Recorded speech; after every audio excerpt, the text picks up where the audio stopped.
This programme was produced at and first aired on MPR, Manawatu People's Radio, with support from New Zealand On Air. Ka pai Irarangi Tamotu, MPR. Kia ora and welcome to Reserved Recommendations, a show about problematic faves, great trash, difficult art, and our complex relationship with art and entertainment. My name's Hugh, I'm the host, and I'd like to put in a very mild content warning for this show as a whole. Sometimes our recommendations on this show are reserved just because the thing that we're discussing is in some way not good. But sometimes there are aspects to the art or artist that may be confronting for some people. Read the episode descriptions for more information, and do be aware of your listening environment. Kia ora and welcome to another episode of Reserved Recommendations, a radio show and podcast on Manawatu People's Radio, te reo irirangi o ngā tangata o Manawatu. This is a show where we look at great trash, problematic faves, and difficult relationships with art and culture. And my guest today, Rachel Dore, is an interesting person, partly because she's just an interesting person. Good evening, Rachel. How's it going? Good evening, Hugh. Thank you. I'm really good about being interviewed by an interviewer. Well, yes, we can perhaps get into that, why that's exciting later on. But the reason that I was saying that you're particularly interesting for the purposes of this show is that ordinarily this is a show which focuses on fans, so people who are fans of things which have various problems that they would like to discuss. But in this case, you are a writer who is kind of grappling with how to present truth, for want of a better term, and that, you know, perspective of a creator rather than a fan is something that we haven't really had on this show before. Right. Yes. How do you write the truth? Well, let's explain. I mean, I write some poetry that is not nice. I mean, no, it's not ugly. It's just I'm not into fluffy, beautiful. And I've got not saying anything about beautiful, nothing, not disparaging beautiful. I would love to be a writer of beautiful poetry, but I write from the gut, I think. And currently I'm working on a novel, an historical novel set in Palmerston North in 1954, which was an interesting year, actually. A lot of changes took place in the country, in New Zealand and in Palmerston North in 1954. But I've got fictional characters living their lives and doing things. But the question begins to come in my mind: how much reality, gritty reality, do I get involved in? It's not about telling gritty reality, it's about the gritty reality that people living in 1954 had as part of their lives. So you could say, like, smoking in the dining room, smoking everywhere, that kind of thing. But then you get grittier than just smoking. There's sexual harassment of women in the workplace that was so normalized. Well, it was uncomfortable, unwanted to be sexually harassed. There's no doubt about that. But that continued right up into the 70s, I know, because it happened. But in those days, men in any kind of power or authority did assume the right to grapple women, young women, if they wanted to.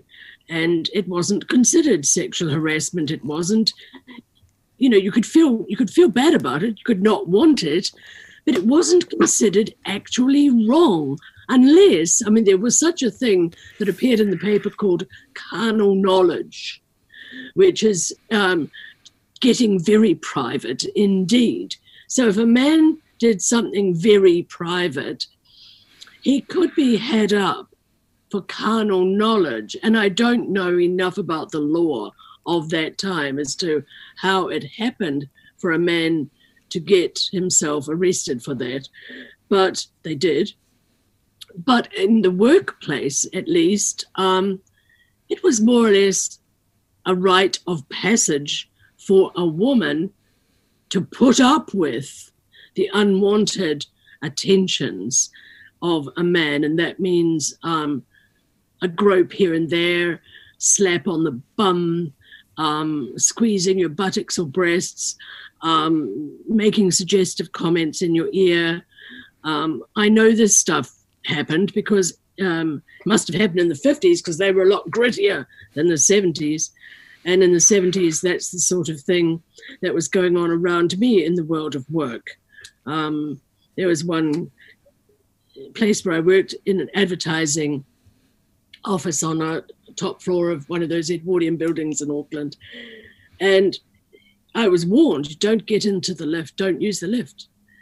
And then one day I witnessed a woman coming out disheveled and distressed. And one of the general managers coming out of the lift behind him, strutting, like cock of the walk, they used to say that. And I knew, don't ever. And so, running up and down flights of stairs in high-heeled shoes, and it's just what you did. But there were other women that I knew and girls that I knew who had experiences like that. But getting even grittier, looking at writing about 1954, I have to put aside how I feel about that now. How do I, when I look back at some of my own life experiences, and when I look back from today's standards, there's disgust and, you get to a certain age in life, decades after the experience, and go, that was so dreadful. It was so ghastly, not because anyone's told you, but it just puts a shudder of disgust and almost self-loathing through the body. And to write, but I have to remind myself, wait a minute, that's not what was going on for my protagonist. When she was having her backside caressed and squeezed, as if testing to see if it was right. I'm doing that with my hand and Zoom. You can see it, but no one else can. You know what I mean. My protagonist would have to just basically not say anything and just as quickly and as elegantly as possible get the hell out.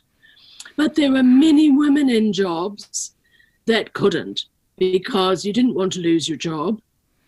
And in 1954, there was plenty of work around, so it didn't matter to the employer if he chucked you out, because there'd be someone else ready to take your place. So if you valued your job and you needed that job, you put up with it.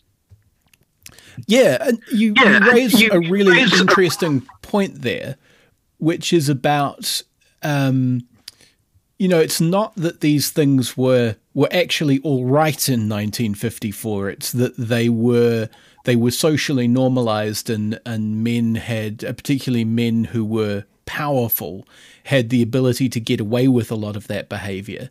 And so the challenge is that you're trying to convey the insult of that behavior, but maybe the way that the person who's experiencing it experiences it sort of as a necessity, but without actually saying that this was a necessary thing. If you see what I mean, you don't want to you don't want to qualify the reader at all. But then you get into the danger.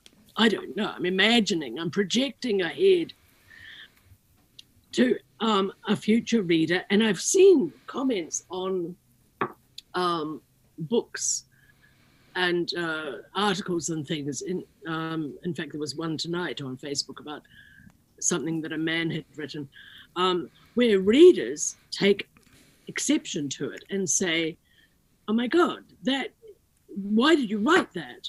it's disgusting. That shouldn't. And then, but they're not seeing it for a 1954 protagonist. And I'm thinking about a family member of mine who was sexually abused by another family member, and she told her mother, and this would have been in the late 50s, and her mother said, "Well, now you know what it's like to be a woman. Just put up with it." And the fact that that could happen by today's standards is shocking. If you wrote that, if that appeared in a book, and there was a lot of material of that quality in the book, then surely people would begin to say that book's bad because it's glorifying or promoting or normalizing something that's not acceptable. But the whole point about writing an historical novel is the acceptability of things we now know is wrong. I mean, you can look at Rudyard Kipling, for instance, colonialist, you could say white suprematist. His books are full. He wrote Mowgli and that. Oh no, I was brought up on the non-racist bits of the Jungle Book. Yeah. But the thing that's racist about that is the exoticism. Seeing the other races as not just less than the Englishman, but exotically interesting and fascinating. So it becomes objectified. And so there's an example of something. And when you read, I read Rudyard Kipling and Somerset Maugham. That's riddled. I was reading Somerset Maugham when I was really young. My mother fed me on Somerset Maugham. And you read it today and you think, wow, that is so appallingly racist. But it was normal for his day and time. And it's not about excusing it. It's about, good grief, people really believed that then. And accepting perhaps this is how far we've come and looking at it a different way. But it does concern me, writing a novel about that. And the other thing that concerns me even more is the issue of the prevalence of racism in the 50s. And in the 1950s, I think it was the early 50s, or it might have been the mid-50s, when my aunt got married. Now, my aunt and my mother had the name Gianelli, and they were relatively exotic-looking women, really. They didn't. They're certain. I mean, people don't realize white people have racial characteristics. Oh, and white is a category whose borders have shifted. It's not long at all ago that in America, about the beginning of the 20th century, Irish people weren't considered white, and nor were Italians, and the majority of Americans who are concerned with who is white and who is not would consider both of those groups to be white now. Well, apparently, the majority of Americans are from German extraction. I read that somewhere. But anyway, so my aunt's husband's family were appalled that he was marrying someone with that background. And my mother told me that the word wop was used against her a lot. Or dago, what are you, some kind of dago? There was that, so,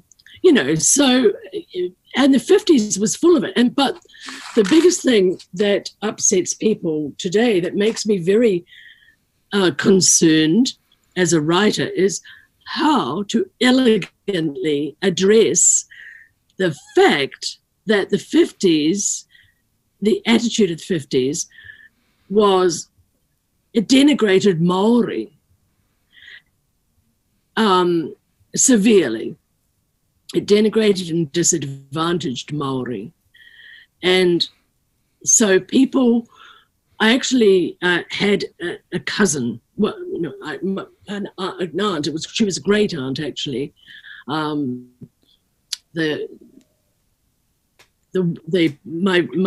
grandmother's grandmother's brother. They had one daughter that they banished completely from their lives because she married a Maori man, and she was not allowed to set foot into their house again. Their only daughter, banished forever for marrying a Maori. It was common for people, both boys and girls, to be told by their parents, don't bring home a Maori. You can go out with boys or you can go out with girls, whatever it was, but don't bring home a Maori. That kind of thing. It was common. It was the horror of it is that it was ordinary.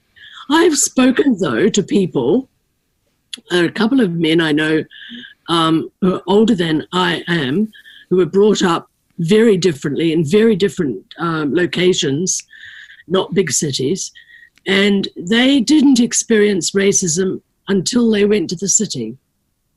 As soon as they got to anything remotely like a township or a metropolis, they noticed for the first time that racism existed.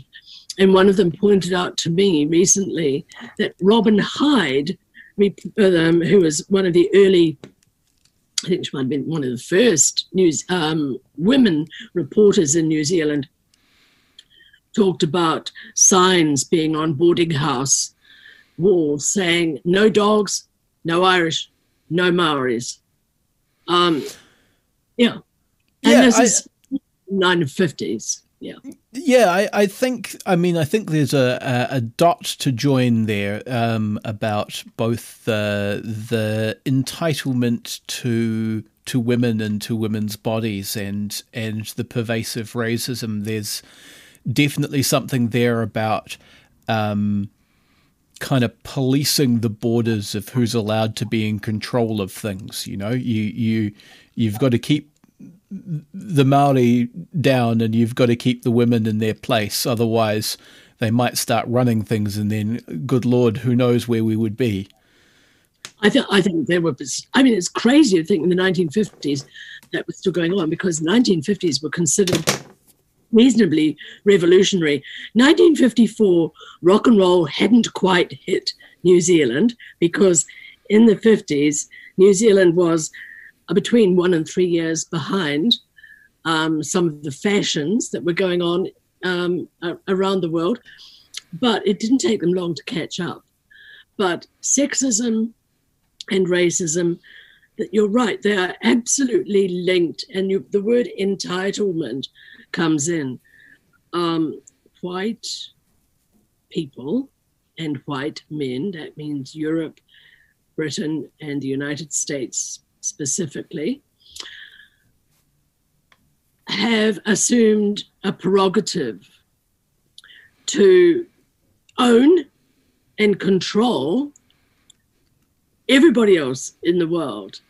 And depending on the uses of the land that they took, they either denigrated and exploited the populations of other, shall I say, ethnicities, or they exploited them in a different way. They exploited them as workers, or they found them incredibly exotic. I think in New Zealand, Maori as objects, or Maori as objectified in terms of their exoticism, that began to occur in the 19th century. And Governor Grey, actually it was Lady Grey, wrote a book, Stories of the Maori, I think it's called. I actually had a copy. I swapped it for a bicycle for my daughter. The things people do, huh? Anyway, but that's sort of like the whole idea of the noble savage, and how interesting and how noble, and taking photographs and kidnapping individuals and taking them to England to show them off, as that objectification of the exotic had worn out by the 50s. and Maori were denigrated in a completely different way. And so there'd been the kind of mass urbanization by that point. So a lot of the traditional homelands had become unviable or had been confiscated, and Māori weren't as in demand as agricultural labor because of the increasing automation of farming. And so there was this mass push of Māori needing to move into more urban situations in order to find work and survive, because they'd been kind of cut off from traditional ways of doing things. And then the next step after that had been agricultural work, and that had been taken away as well. To a certain extent, in the early 50s, there were reforms in the government, public health reforms particularly, which legitimated the confiscation of land, because they said Maori were living in untenable and unhealthy circumstances, and they should clear off and go somewhere else. And the land was just taken, not compensated for or anything else. And Maori who had been living in communities were dispersed. And yes, there was a diaspora in a way to the cities to find work. I remember down in the gully where we lived, naturally enough, my mother would have a place on a hill, wouldn't she? But down in the gully, there was a house that was raided and emptied out because there were 33 people living there. One of them was my friend Faye, they just disappeared. I don't know where they went, but they were cleared out by the health department. It was basically a wider whānau that all lived there together and took shifts, because some of them worked shift work at night, many will work to do the best they can. But the terms with which Maori were spoken about, even as a child, I thought of it was pretty disgusting. Who else would you refer to that way? Those Maoris down the road, and there was the way that it was, the tone that it was spoken in. But you see, this is the thing about colonialism and or imperialism, if you like, functions on diminishing, demoralizing, and denigrating people who are not in power. And that's what I was going to say, was that this whole business of whiteness and taking things. I mean, that's the function of whiteness as a concept, because white supremacy. Yeah, without the idea of whiteness, there's not a huge amount of commonality between me, my mum's vaguely Danish on one side and English on the other extraction. My dad's Scottish. I was born in New Zealand. There's not a lot of in common between me and, say, a Belgian of my age. We don't share a language. We don't share much common culture. But because we're both, and I'm going to use finger quotes that no one can see on the radio, white, we're assumed to be part of this lineage that has the right to everybody else's stuff. And so it seems to me that's kind of the job that whiteness is doing there as an idea. Well, yeah, and white supremacy bears with it such huge advantages, a scope of advantages that is so huge that we don't even think of it. We just assume and expect as entitlement. We don't think about the costs to anybody else. This is our life.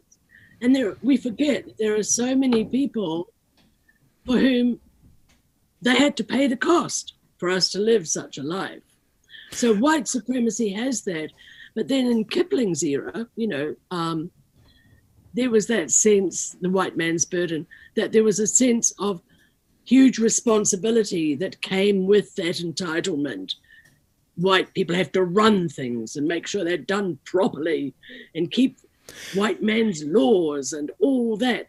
But you see, as a writer, wanting to write something, okay, so it's only a novel, but still, my aim is to write a novel that has truth in it, not to ram it down anybody's throat, but just, I mean, if you're having people talk in it and references made to other people, I'd like to be able to say that there were Maori people there witnessing it or whatever.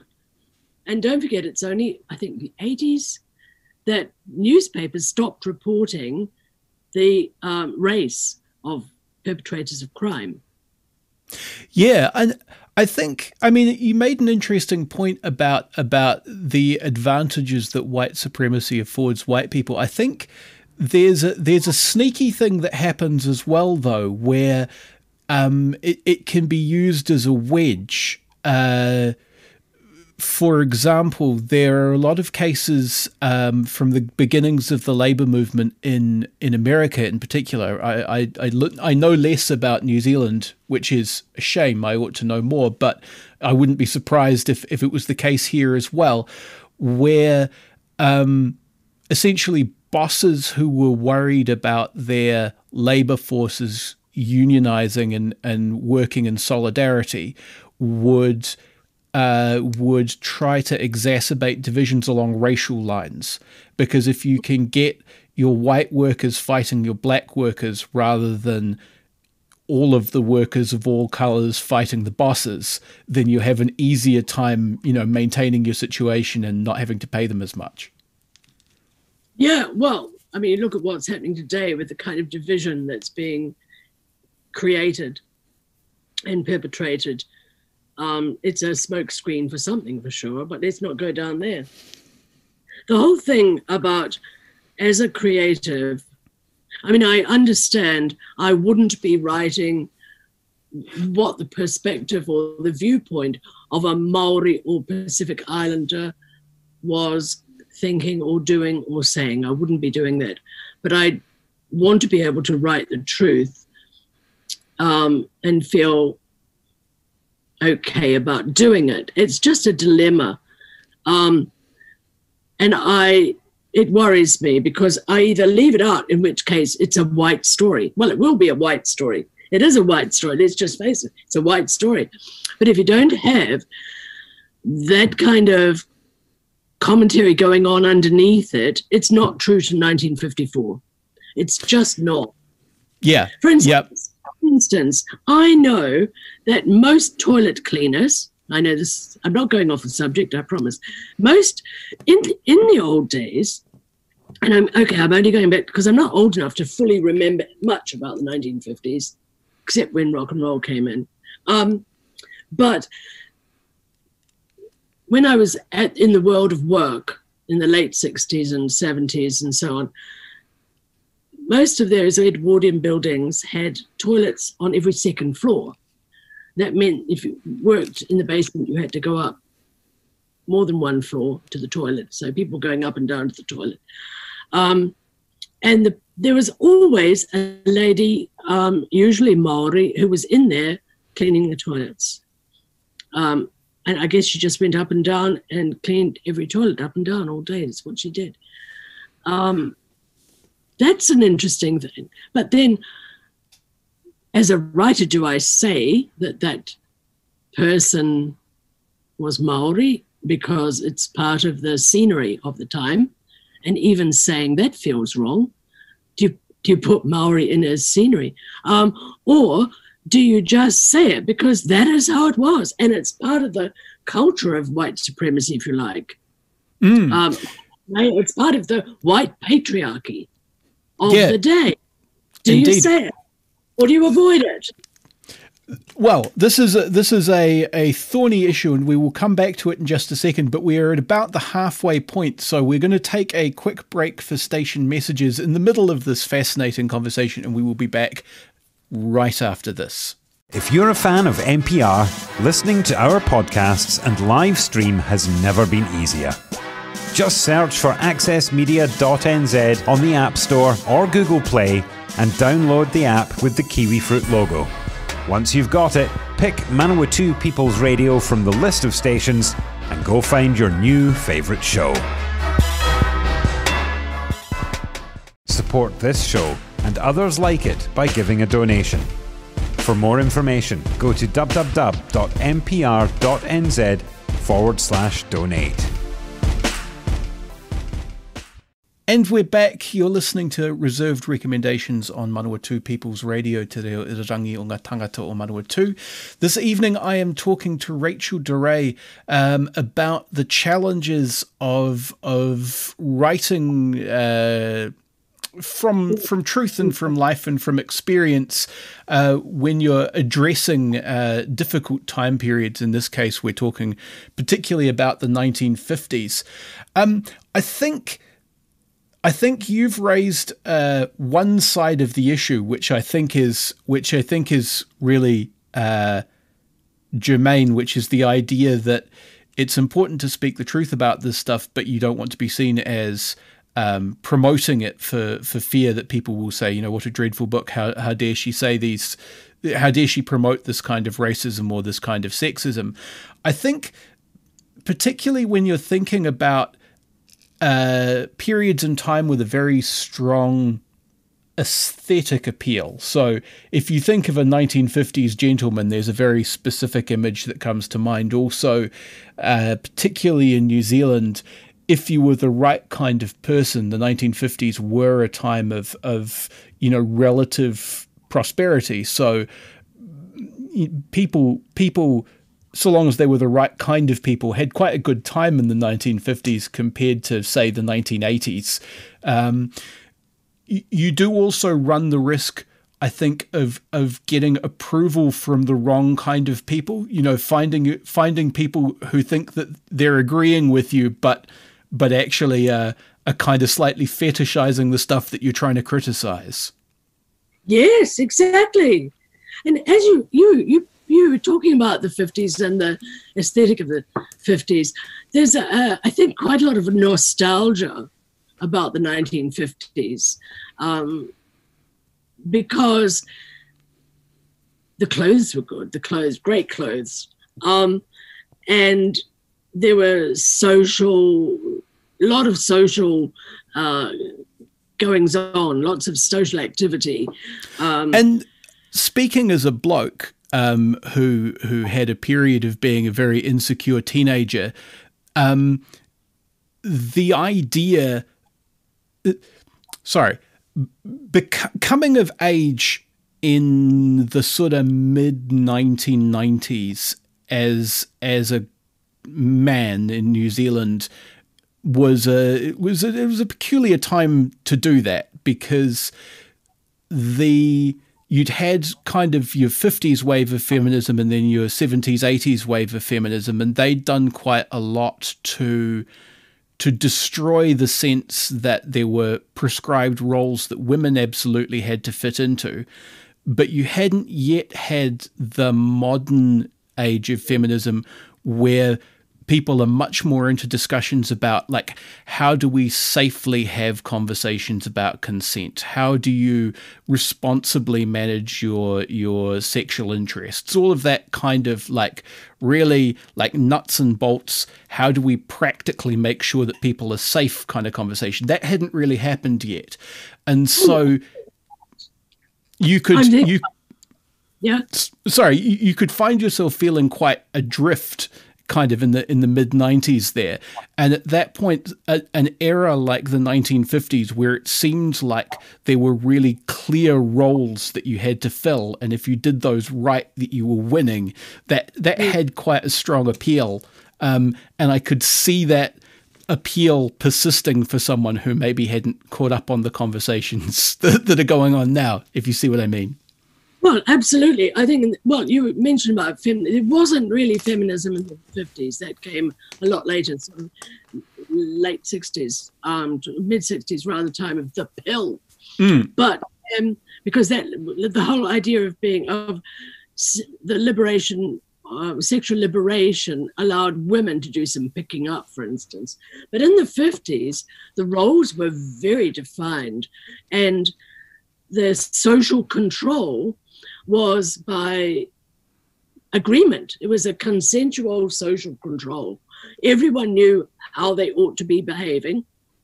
Everyone knew what to expect of one another.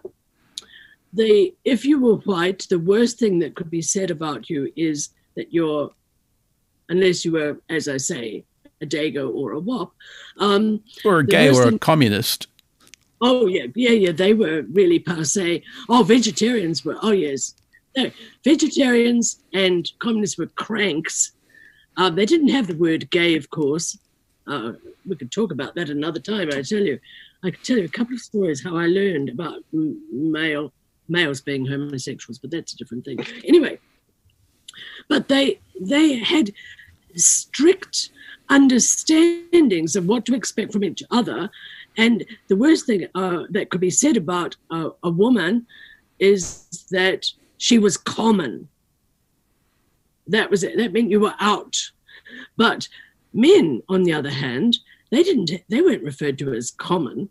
I don't know. Men had completely different mysterious codes, I think. Well, I think they've always had mysterious codes. But they had ways of behaving that seemed quite strict in the early 60s, when I became, I suppose, aware. I used to listen. Even as a very young child, I listened behind doors and watched. I watched people and listened. I read stuff that I wasn't supposed to read. My father had books in brown wrappers given to him by people from overseas, which of course I found and read because I was at home a lot. My mother was a businesswoman. I had a lot of responsibility being at home. But one of the perks was digging into my father's books and reading really awful books that I should not have read. It probably warped me completely. But yeah, and being able to notice the way people behaved and wonder why. Why did people do that? Why? It was a mystery to me. I couldn't figure it out. And even my mother's overt racism seemed mysterious. A Pacific Island family moved in across the road from us, a beautiful, huge villa with beautiful porch and bay windows, the whole bit, And when it was sold, because as the old people died, a new population moved in, and the developer did some renovations and turned it into flats and rented it out to Pacific Islanders. We were not allowed to cross the road. We had to do the messages for my mother, but we were not allowed to cross the road directly near their house. We had to cross the road at the top of the street.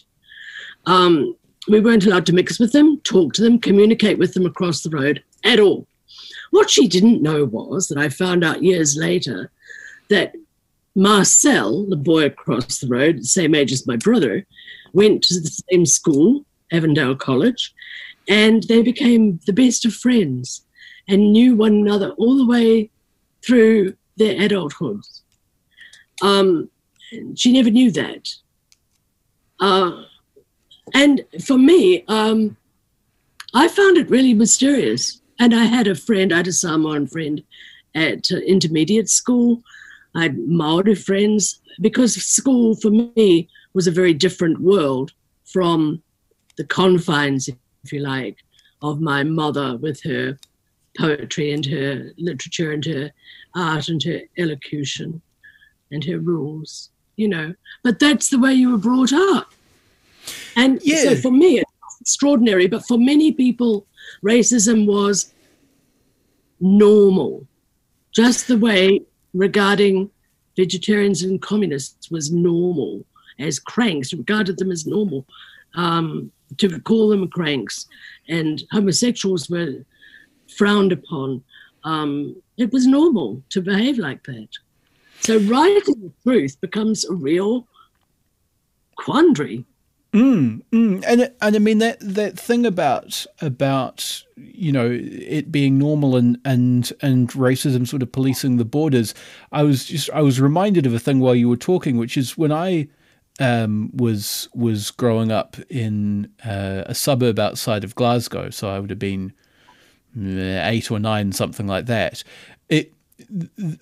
The thing which I'm reminded of now but didn't pick up on at the time because I was 9 was that I was going to school with all of these Pakistani kids, because there were quite a few Pakistani kids whose parents had come over for various reasons and who were working in. Children are horribly cruel, but for whatever reason, there wasn't a huge amount of racism or aggression directed at the Pakistani kids. Instead, what there were like dark rumors of gypsies who would turn up and then mysteriously spirit children away. There was this need to invent an other somewhere and kind of police the borders against them, and so you could accept brown people, and so long as you had somebody else that you could be afraid of, which in retrospect is very weird. It is very weird. You mentioned earlier about in the 90s, trying to come to grips with being a young man in the 90s. So you're the age of my son. One of my sons is bound to be your age. I've got 4 of them, so one of them is bound to fit. And I noticed this. There was a period of angst for them because there were no role models available that fitted the conditions for that era.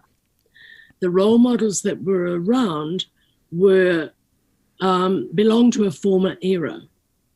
A father who wears his hair down to his waist and likes to be naked most of the time and smoke pot is not preparing a young man for being a young man in the 90s.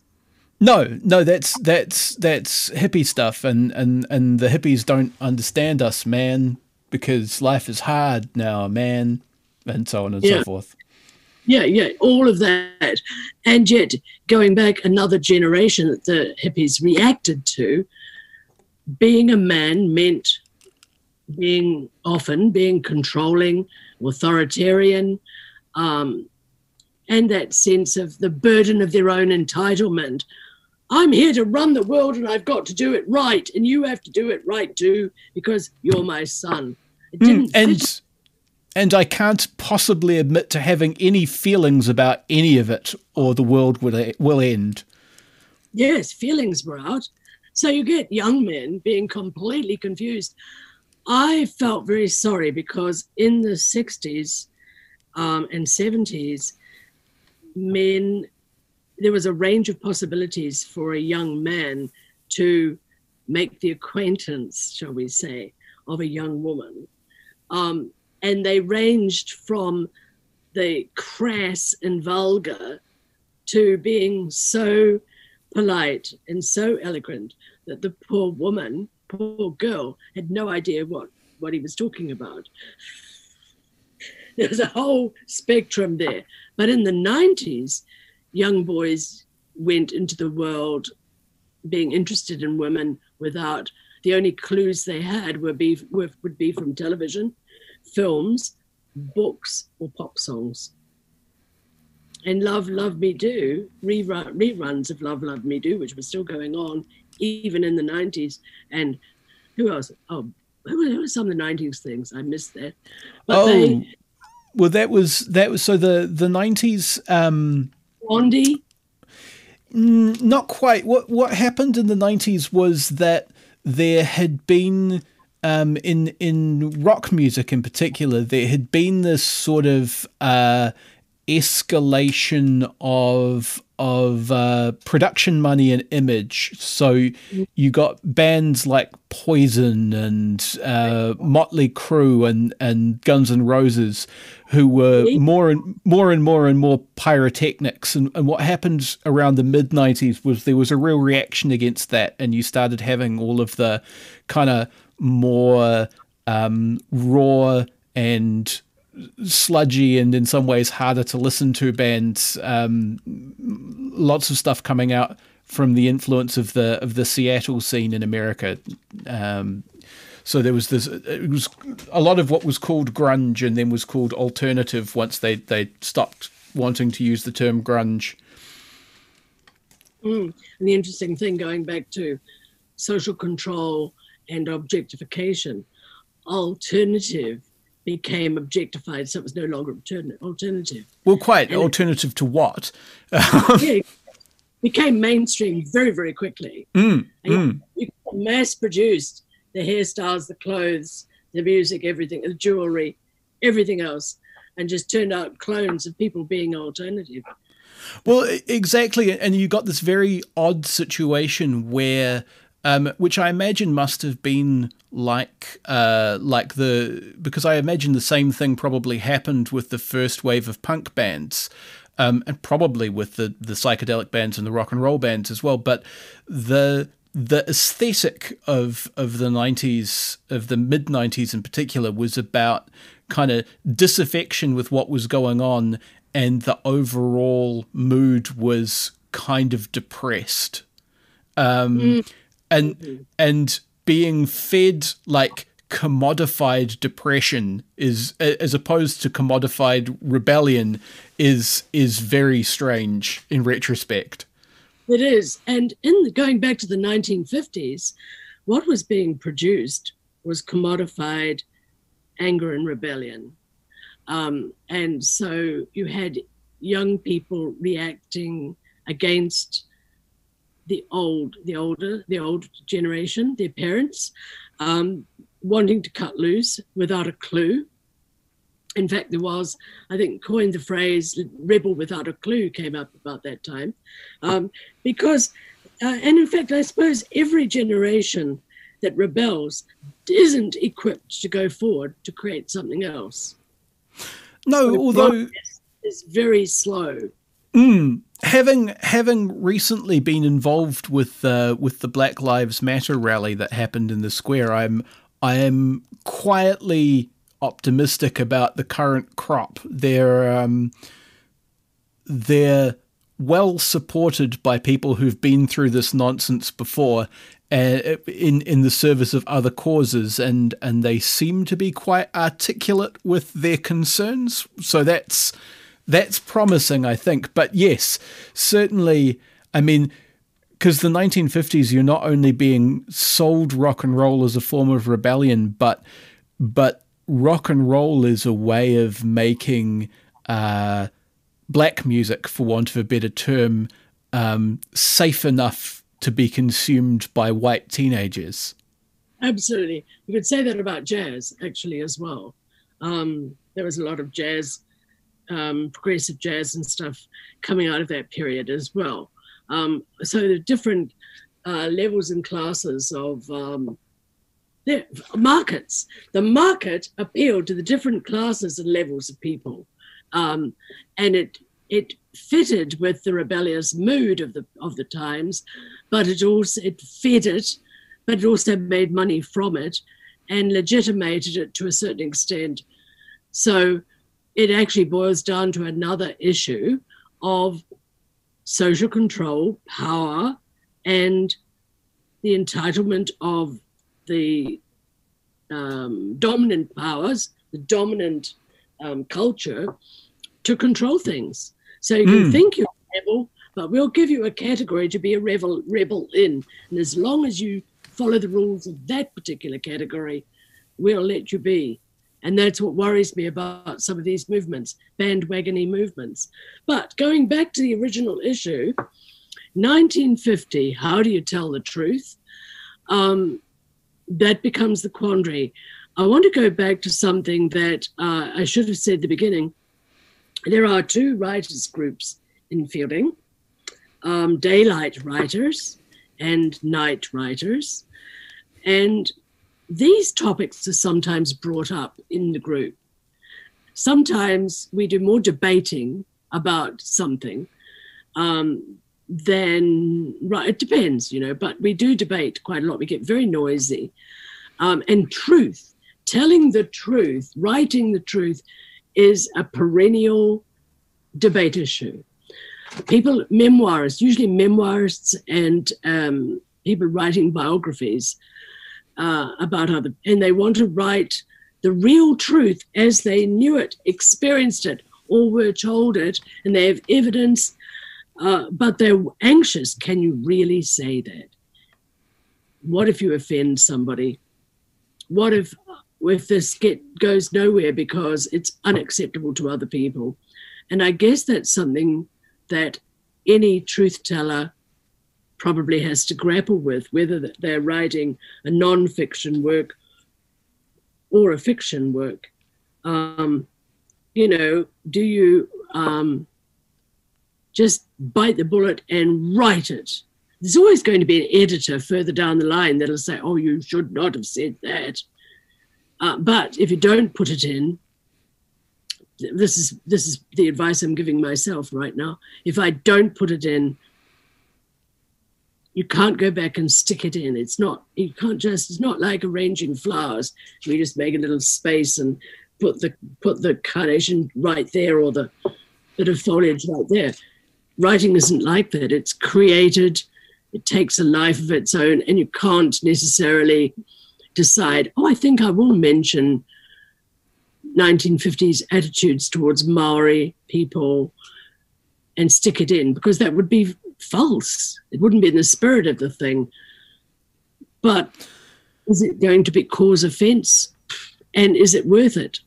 Yeah, I suppose to some extent we're getting close to time, so we're going to have to wrap up shortly. But to some extent, I suppose you do have to trust your audience to read in good faith, and they won't always do that. I saw, this is some time ago now, and I can't remember how the conversation ended, but I saw someone quoting from a Margaret Mahy novel, one of her novels for adults. Some quote about how disappointed someone was that another character had gone back to her Māori roots after all of this effort that had gone into kind of civilizing her through investing in white culture, basically. And this person was presenting this quote as Margaret Mahy saying those things, and I think that's quite unfair, because that's like saying I can smile and murder while I smile is a direct quote from William Shakespeare rather than from a character who he deliberately wrote as a villain. If you're going to quote from a character, you have to look at the way that character is presented and the job they're doing in the story. And it's distressing that you can't always trust people to do that, but to some extent you sort of have to, I think, because you can't be too didactic about it. Yeah, that's the perfect place to end this conversation, really. Exactly. One has to trust the reader's intelligence, and that you're not going to be nitpicked for saying things, derogatory things that are racial slurs, when in fact it's the way the characters used to speak. Certain characters used to speak that way. One of my characters is a homosexual man, and he is called a queer and a pufter and other things. That doesn't mean to say I condone that in any degree as a person, but that's the way people used to speak. And any homosexual, I know of homosexual men that were arrested when I was young. I heard my parents talking about that. I didn't really fully understand what it meant, but I found out later.